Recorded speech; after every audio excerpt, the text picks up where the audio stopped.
Hi. Hi, it's Millie and it's Hannah, and we're back again. And today we're going to be talking about, on the podcast, Walking away. nothing on there. Literally so awkward. The copyright got too much. The copyright got too much. I'm so glad that my name's now not signed on that because you can deal with the lawsuit. Do you know what? I will. They can't lawsuit me for that, can they? They can. They absolutely can on copyright. Oh, it's Disney as well. Oh, Disney can't like do any bit because they're like so triggered. Okay, well, just imagine that happened and we move on. It's all about walking away. Do you know what I want to talk about to start with this? No, I don't.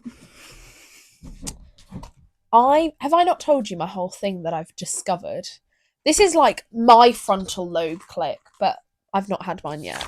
We've just done our... Anyway, right, no, I want to talk about, because the epiphany that I've had in my recent walking away experience is that there is a big difference between walking away and running away. Ooh. If you think about it. And also... Yeah. And I think for the longest time, I was scared that me walking away from something was going to be perceived as I couldn't handle it. I basically was going to be perceived as me running away from an issue or running away from conflict. Yeah. Or uncomfortable feelings. Yeah. And actually, it's not. Walking away is making a decision that actually this isn't. Walking away is, as Beverly will always say, the mature thing to do. Exactly. Because if you get to a stage where like, you're thinking about leaving, and it, like, for whatever reason, and you decide to do it and you do it for the right reasons, like, that is such a hard thing to do because it just goes against everything we are taught and everything that society seems to, like, construct. But it is the harder option, actually. It is the much harder option to walk away than to stay in what, although may be really uncomfortable and horrible, actually is often the less, like, it is easier. Somebody was telling me the other day, and I don't know who it was. We were talking about I have a feeling it was a mum of a student at my theatre school. I talk about this so much, like, literally Hannah's only heard about my theatre school because it is like your life. It's my life, and the thing is, it was my life for 5 years, and now I've come back and, like, that's okay. I'm always here to listen about it, and I really love it. But anyway, a mum, I think we were talking about it because I was talking about my recent departure from drama school, and she was saying that that it's like a thing with bad relationships, and people think that they're not strong enough to leave, but actually that's because they're using all of their strength to stay. Let me just protest that for a second. Interesting. Because although, like, it can be really uncomfortable staying, yeah, it's sometimes more comfortable than the idea of leaving. Oh yeah.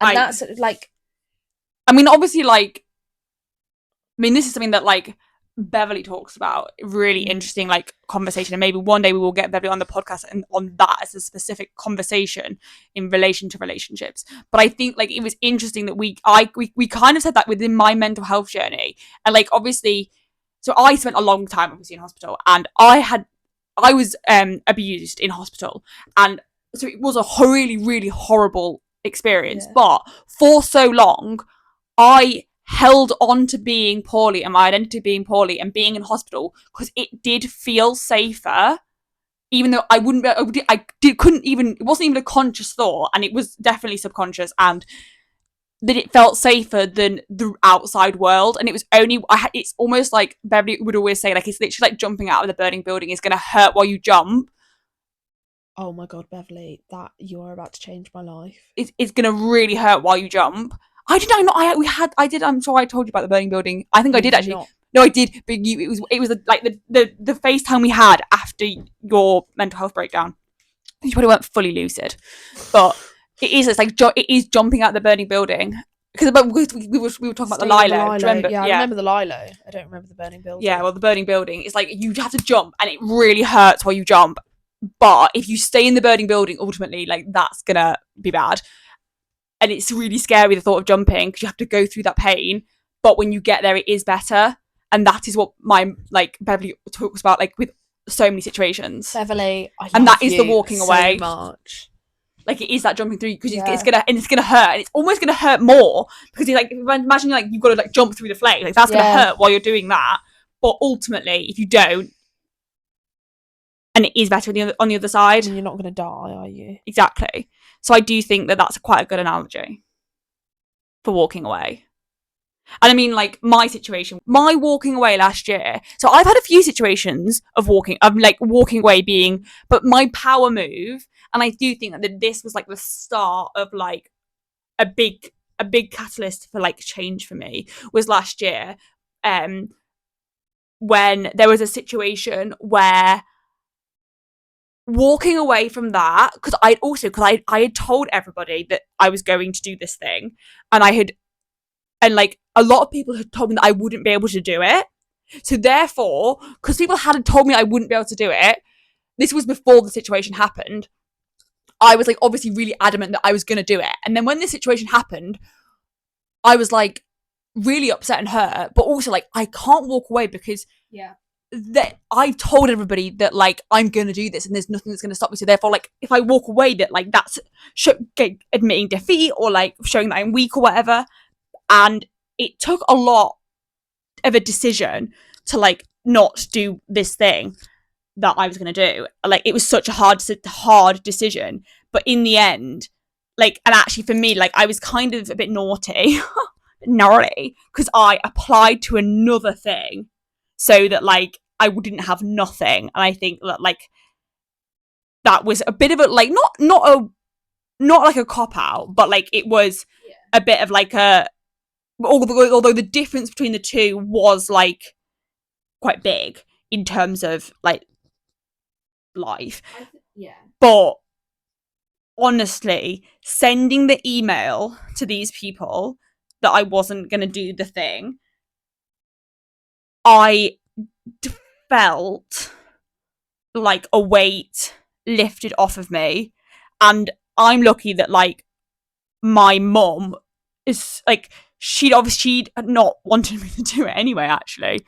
And I think, and then she did want me to do it, but then like, but she was like, she said, she's like, I'm really proud of you. Like with, like, she just said that without like it like needing to be said, like without me being upset. She's like, I'm just really proud of you for making that decision. And I was like, yeah, actually. And actually now, a year on, that was the best fucking decision I've ever made. And actually, the people who I didn't go and do their thing did not deserve me to go and do their thing. And as much as they may be a prestigious place or they may have these things, the biggest thing that I loved about the thing that they had, I did this year on the new place that I went. And that would have been into my third year on the other course.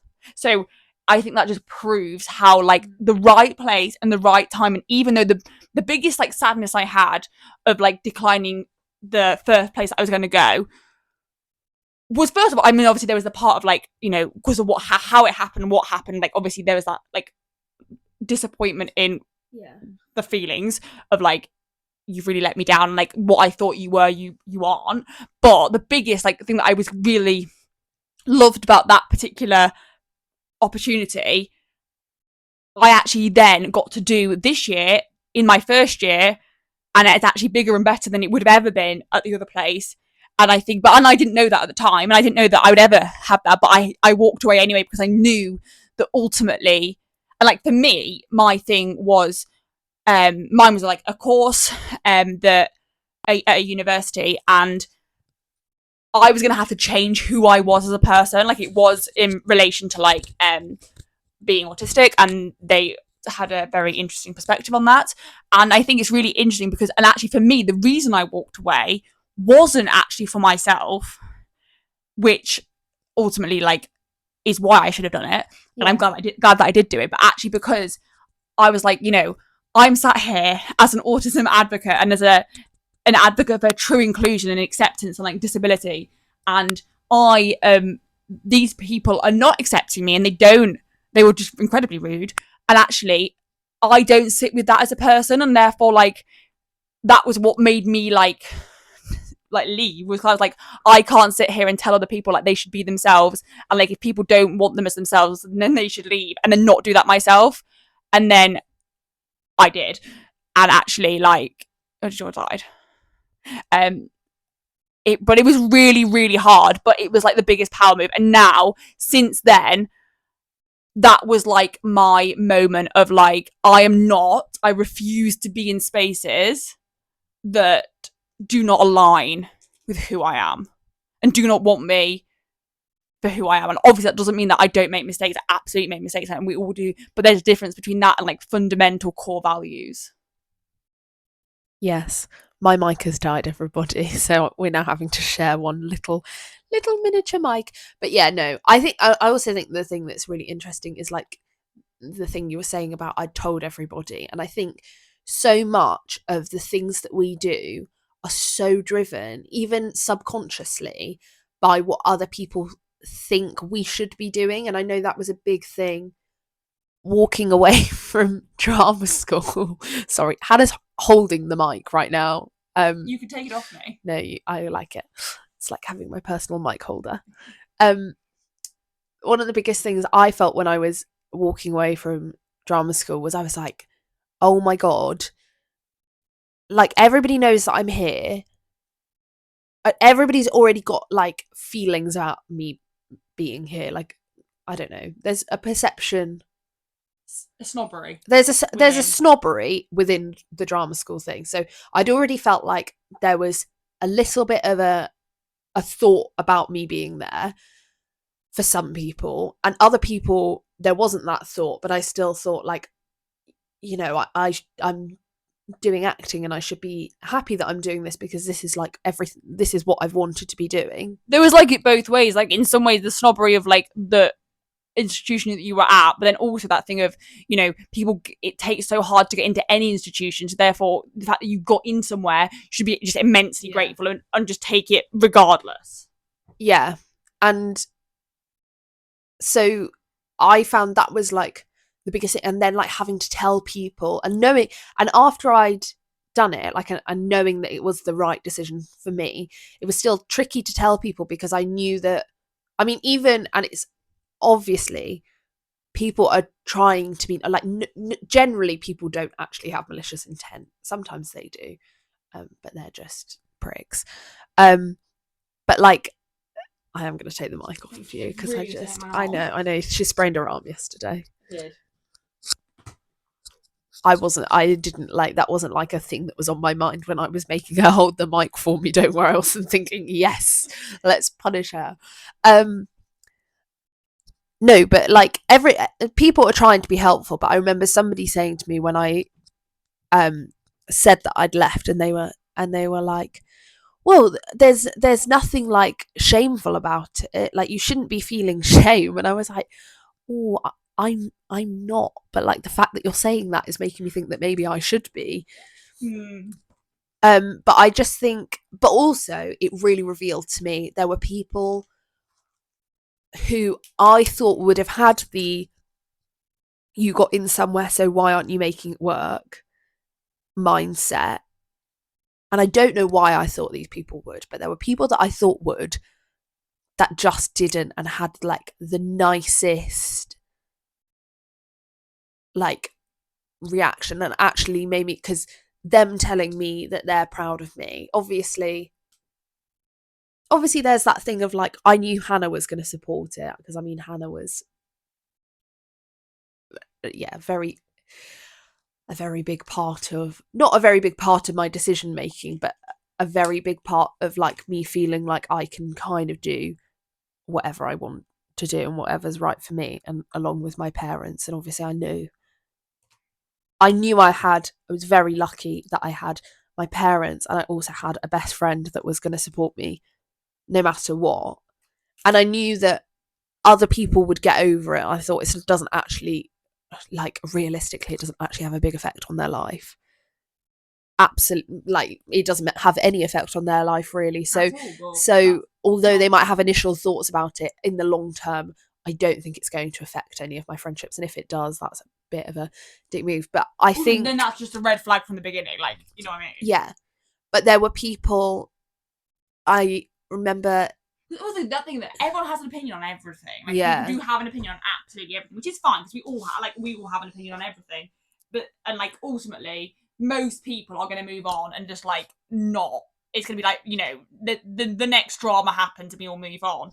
Exactly. But that doesn't take away from in the moment when you are that drama. That is not very nice, even if it's not even in a bad way. Like, you just don't want to like have people picking when you're already. Your core has been rocked, because even though you knew you were making the right decision, it's still a really hard decision to make.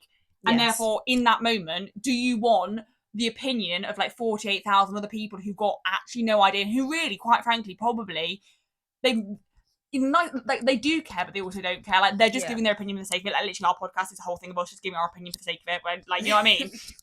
People do it all the time. But in the moment, when you're like sensitive, which is totally like how you're going to feel, those opinions become like life and death. Yeah. Are like really big. Whereas actually, in reality, we all know that we all have opinions on everything. And actually, most of our opinions, like, do we actually think about most of our opinions very deeply? No. But we forget that then when we're on the other side, that it does actually really like hurt. Yeah. But I remember going to tell Liv, who is like my little bestie and is an absolute icon, and I literally love that girl to pieces. And I was really nervous to tell her, and I don't really know why. Well, I do know why, because I had my reservations about going where I went before I went. And this is fundamentally, guys, do not go somewhere because your friends are going there. Yeah. And we weren't even going to the same place. No. But I was like, no, because especially moving on from Mount View, which, if you've listened to any podcast, I genuinely think almost every podcast episode of Monday Mornings with Millie included me talking about how much I loved Mount View. But I think it's really important. And I think this is like really, I'm really proud of you to be able to speak about this, because I think this is such a thing, especially with the friendship thing, because I think, you know, on paper people go, no, I wouldn't do that. But actually, so many people do it. And not even just drama school, like uni, loads of things. So many people do it. And I don't think it's because people just deny that they do it. And actually, people do it. And actually, I think you just be honest about it. There's no shame in doing it. But I think it is something to like genuinely speak about. And actually, this is a really good example of how that will have influenced your decision. And obviously, that is okay. And there is no embarrassment or shame in having that influence your decision. Because that could have been great. But also, I think like and obviously for you, there wasn't actually like necessarily, you didn't let down another option per se. Like, obviously you did like potentially lose your mental health, but like I think it is something that should be spoken about, and I'm really glad you're going to speak about it. Yeah. Continue. Because I was like, right, like, that's it, I'll go and I'll give it a go, and I'll see. And I wasn't fully convinced, but I was like, do you know what? It's worth giving it a go, because like I was so scared to lose what I'd had at Mount View, because I had, for any new listeners, the Mount View obsession, who don't know about the Mount View obsession, my time in Manchester last year and with our class at Mount View, I have never had a time like it. I'm going to stop referring to it. This is going to be the last time I ever refer to it as this, but it was the peak of my life, I feel. And that is, you know, it wasn't. It won't be. It was so far, but you know, it was so far to continue with. Yeah. Because, Yeah, because that it did get to a point where actually calling it the was peak of my existence was unhealthy. getting unhealthy. But like I was so scared to leave. Like you should have seen me when. Oh my god. I mean, it was a mess. It was bad. I was a mess because I have never experienced people and love and friendships like that. And I mean love in a platonic way as well. Like, before anyone thinks I've found the love of my life, I haven't. But because I'd made this decision, and like it was really, I think it was quite reassuring for both of us to know that we had each other there. Obviously, think that's really there were normal. loads of other people as well, and I was like, I don't want to tell her because I feel like You let her down? yeah. And I don't know why. It was really very weird. But I messaged her and I was like, oh, we need to have a catch up. And then I told her, and she was like, do you know what, Millie? I've been actually waiting for this message because you've been so unhappy. Yeah. And she was like, and I she cares about you, and so Yeah. she did not want to see you that unhappy because it was really quite painful. it was really quite bad. But she was like, I'm actually so proud of you. And that's all, like, genuinely every time we've spoken about it, she's just been like, I'm so proud of you. Because she's a really lovely person. She's a really lovely person, and therefore she's only going to care about like you. Yeah. She cares about you as a person, not about your proximity to her location. And that's the thing. And then I actually did post something on my story when I was like, probably did. You were posting. You sometimes post some like meaningful shit. Yeah, I know, but I posted something because it was the day that I told her, and I thought, actually, I've got so many good people, and that's the thing. You will have so many good people around you who will just want you to do what's best for you. Yeah, and you might, and the people who don't, and actually the things, genuinely fuck them. Yeah, genuinely fuck them, and also the things that you think that they're thinking are actually mainly your own hang-ups. And if they are thinking it, it's their hang-ups. We're all obsessed, like we've all got our own shit. We are all obsessed with ourselves. Essentially, and yeah. not even in like, it's not a bad thing. Like, it's not no shade, but like, it is that, unfortunately, because absolutely, because we have to live our own lives like 365 days a year, like, you know what I mean? So of course we are gonna be the main characters in our lives. Yeah, and we should be. But also it does mean that, just in the same way that some, I suppose it is that thing of like thinking when people like, it's just not always that easy, but like, what would my friend do in this situation? Like, well, how would I feel if my friend was telling me this? Yeah. And like, reality, that if I was telling you that, you'd be like, get the fuck out quick, babe. Like, get out. Go, run. Run, Forrest, run! Well, I said that to you yesterday, didn't I? We were having a conversation about my situation. Your situation, and I said, if it was me in this situation, you would be telling me to run. Yeah, to go. But also, I think that's fair to say that sometimes not walking... I mean, we've spoken about this on a Monday morning podcast, and we spoke about, is it worth the fight? Oh, yeah. And sometimes it is worth the fight. Yeah. Sometimes it's worth either fighting through the uncomfortable feelings, mm-hmm. or fighting to change a system. Yeah, and sometimes it's not. And sometimes it's not, because it's not going to happen, frankly. No. And I think that is such a big thing, like, and I think it's interesting. Like, I know that you had it a bit when, like, you like left that thing of like, oh, you just have to put up with some things, and I do think that that is when you have to come back to the balance. And I kept saying this to Millie all the time. There is the balance. There is the tipping point. And then it's absolutely yes, because nothing's perfect. And we all know that. But it gets to a point on the tipping balance of life where you have to, like, something has to change, because it's like, it's gone past that point. And at that point is when you have to look and say, right, is this worth fighting for whatever reason, whether that be you, moral reasons, whatever, or actually, is that not going to make any difference, B, a waste of my time and breath, or C, just not the right time? And you have to work out which side of that line you sit on, and then you have to just do with that. And so many times that actually, like, and as an activist who does fight for a lot of things, it sounds counterproductive to be like, the power move is to walk away some of the time, but it really is. And like, and fight it a different way. And absolutely, like, doesn't mean we sit back to injustice. We don't. But we also don't put ourselves in the boiling pan of injustice, because there's just no point. And you cannot get burned. You cannot fight for change, and this is a specific situation, while you are being burned. You can't turn the pan off while you're in the pan. No, you can't. Oh my gosh, that was good. I really enjoyed that. You can't turn the pan off while you're in the pan. You have to get out of the fucking pan, take a step back, walk away from the pan, go and find the switch, and turn it off. Yeah. Sometimes at the fuse. Brav. Okay. Feels like Hannah might be taking on the patriarchy at 3 o'clock today. Yeah, I'll take on any. She's not. That made it sound. Yeah, the whole page. That's what. No, but also the fact that I said 3 o'clock, it was meant to be like, oh, she's got.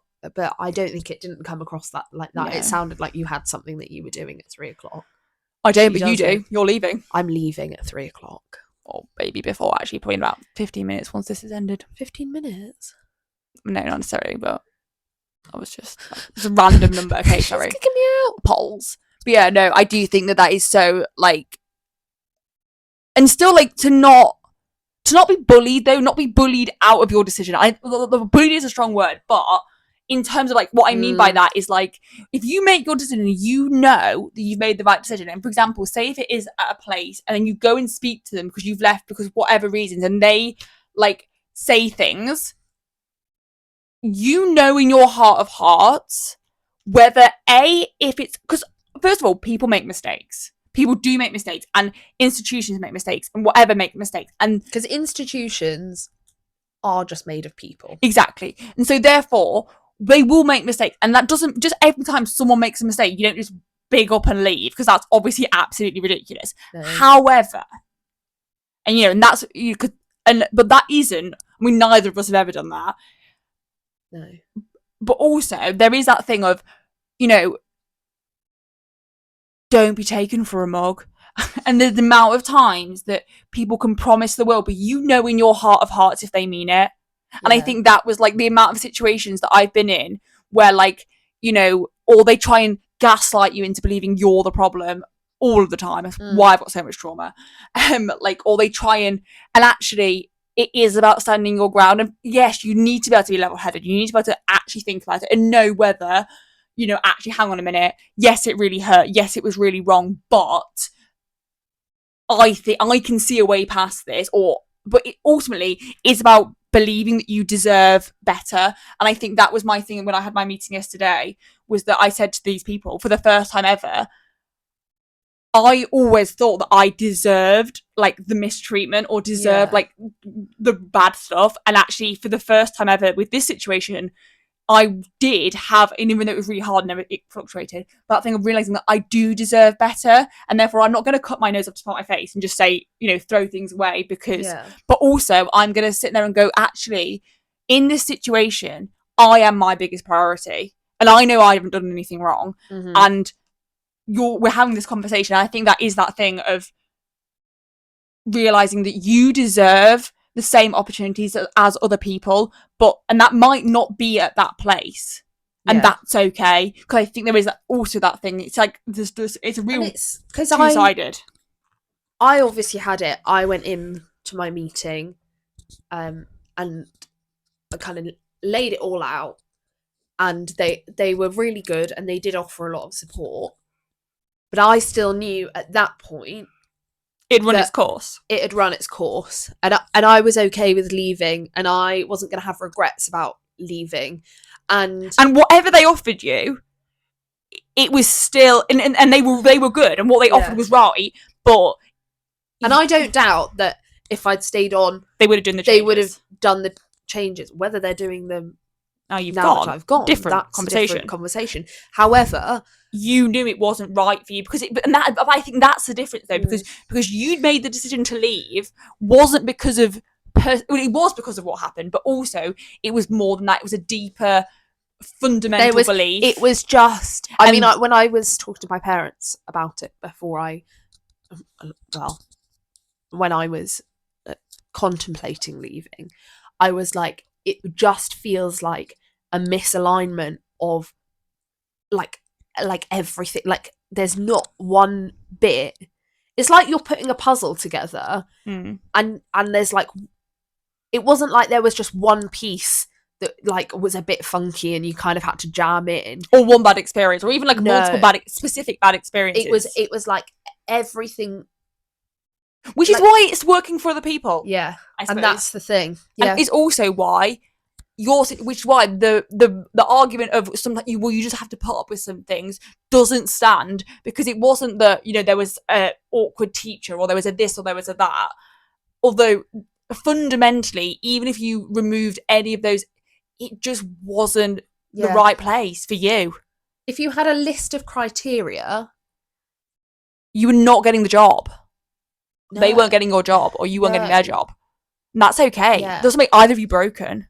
But I do think that shows a level of maturity that you had in making your decision of walking away, that you weren't making it for a rash. Like, oh no, I've been this, so I'm going to do. And I will be totally honest, I have very often in the past been that person who does make an immediate jerk reaction.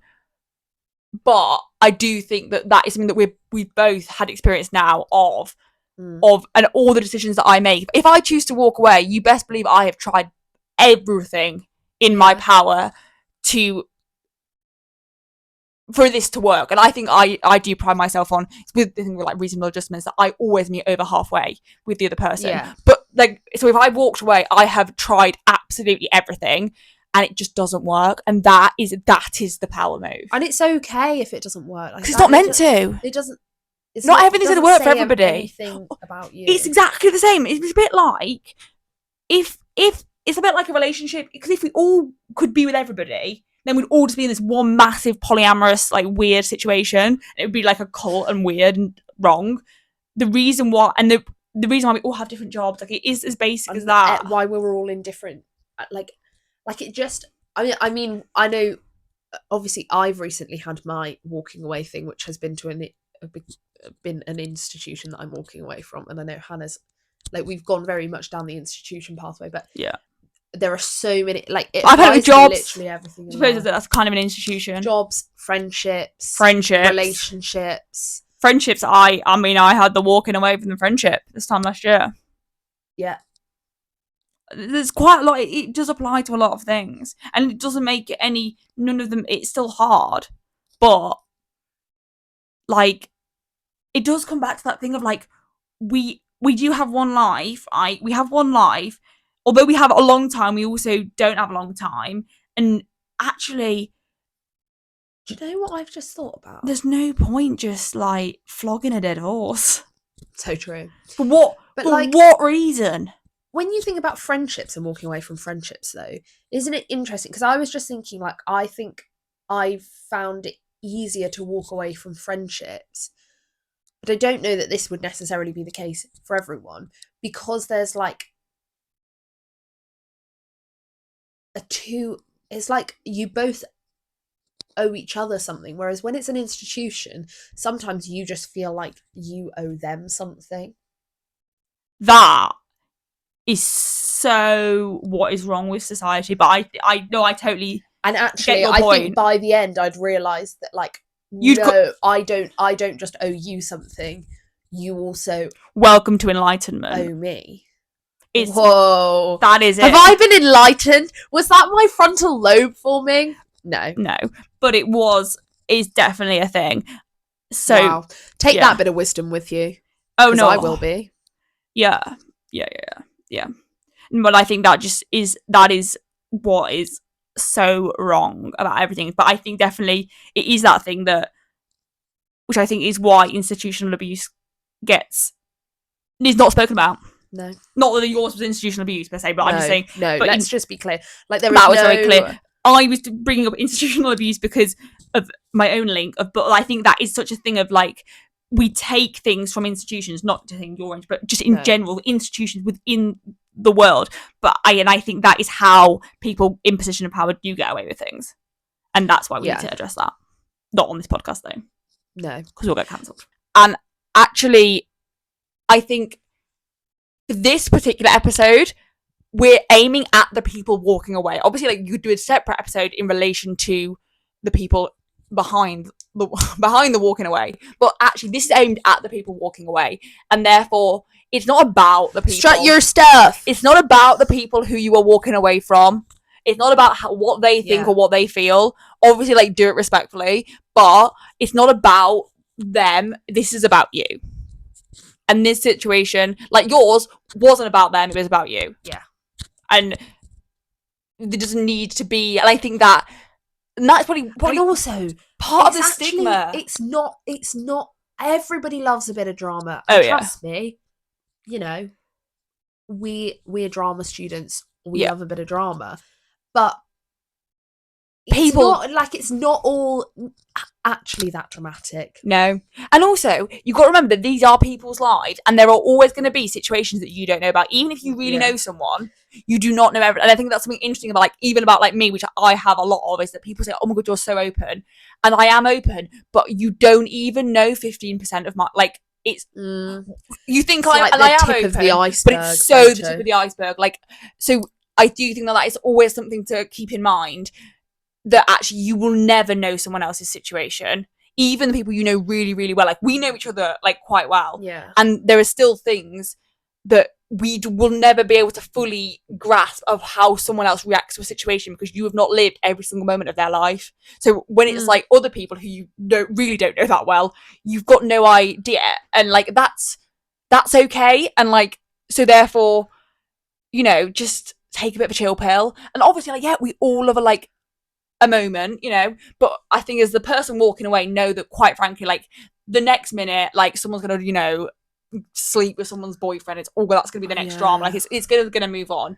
And for the people who are like doing it, yes, you know, it's all fun and games, but also do remember that, like, that is someone's life, and also you don't know all of the reasons behind it. And even if you think you know all of the reasons behind it, you don't, because even if you somehow manage to have all of the facts about someone's situation, you have not lived every moment of their life. So therefore, every single moment of everyone's life builds them to the point that they are today. So therefore, that explains why they react in the way that they do. Hence why you can have two siblings who have been brought up the same and react really differently to a situation, because it's so many different external factors.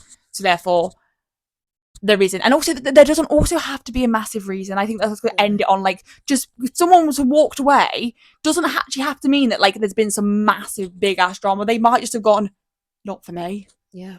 And that's okay. Preach, sister. And on that note, we're gonna go. We're gonna go. Bye. I'm walking away now. Bye. Bye.